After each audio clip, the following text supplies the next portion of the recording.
स्वच्छतेच्या नावाखाली ढोंगीपण, महापालिकेची लाजिरवाणी अवस्था.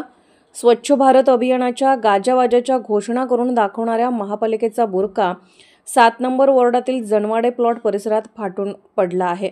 म्हसोबा मंदिर शेजारील कचराकुंडी आज दुर्गंधी, घाण, ढास व माशांचे साम्राज्य बनले असून नागरिकांचे जगणेच मुश्किल झाले आहे.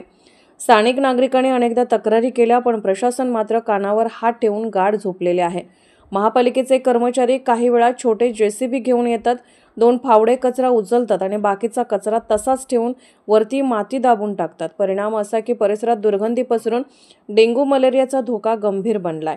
महापालिका केवळ दिखाऊ काम करते, जेसीबी फिरवून फोटो काढतात, पण कचरा तसाच पडलेला असतो, असा थेट आरोप स्थानिक नागरिकांनी केला आहे. माजी नगरसेवक आणि सध्याच्या प्रशासनाने या गंभीर प्रश्नाकडे केलेले दुर्लक्ष संतापजनक आहे. दरम्यान या भागात लहान मुले, शाळकरी विद्यार्थ्यांसह वृद्ध नागरिकांना श्वास घेणेही कठीण झाले आहे.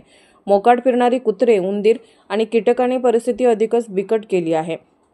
नागरिकांच्या आरोग्याशी खेळणाऱ्या महापालिकेच्या हलगर्जीपणामुळे रुग्णसंख्या वाढली तर जबाबदार कोण, असा सवाल जनतेतून केला जातोय.